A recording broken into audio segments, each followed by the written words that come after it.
আজকে আমার কাছে এক বড় ভাই আইছে, বড় ভাইয়ের পিরিয়ডের সমস্যাটা সমাধান করতে হইব।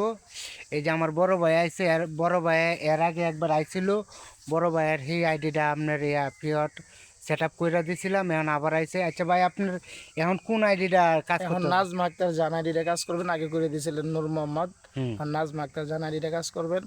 আইডিটা কাজ করার জন্য আপনি কি কি লাগবে একটু আপনি আমার আবার বলে দেন। আইডিটা কাজ করতে লাগে হইলো আপনার এনআইডি কার্ড আর একটা 3 সার্টিফিকেট, আর লাগে হইলো আপনার ব্যাঙ্ক অ্যাকাউন্ট। আপনি কি নিয়ে আইছেন? হ্যাঁ, আমি নিয়ে আসি 10 সার্টিফিকেটও আনছি, এনআইডি কার্ডও আনছি, ব্যাংকের কাগজও নিয়ে আসি, যেভাবে সুন্দর আপনি কাজটা আমার আচ্ছা করে ঠিক দেন। আছে, আমি বাইরের কাজটা করে দিতেছি, আর কাজটা কিভাবে করতে হয় আপনাদেরকে আমি একটু দেখা দিতেছি কাজটা কিভাবে করলাম। এটা সমাধান সঠিকভাবে করতে পারছি কিনা এটা আপনাদেরকে আমি দেখাই দিতেছি। হ্যাঁ, যে পেয়ারটা সঠিকভাবে হয়েছে কিনা।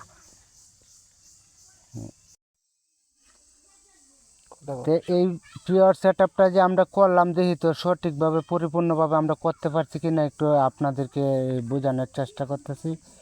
হ্যাঁ, ইনশাল্লাহ আলহামদুলিল্লাহ হয়ে গেছে। এই যে দেখেন পরিপূর্ণভাবে হয়ে গেছে, একটু ওয়েট করেন। হয়ে যায়, এই যে দেখেন পরিপূর্ণভাবে কিন্তু হয়ে গেছে। হুম। তো এই হলো বিষয়, আপনার এই সেট আপ করতে কী কী লাগে, কী কী লাগছে। এই যে বাইরে এইগুলো নিয়ে এসে দেখেন। এনআইডি কার্ড, 10 সার্টিফিকেট, ব্যাংকের ব্যাঙ্ক কাগজ, অ্যাকাউন্ট মানে এই তিনটে জিনিস লাগবে। এই সেট আপটা করতে গেলে আপনার ব্যাঙ্ক অ্যাকাউন্ট লাগে, আর হইলো আপনার 3 সার্টিফিকেট আর এনআইডি কার্ডটা লাগে, তাহলে আপনার ব্যাঙ্ক সেট আপটা হয়ে যায়।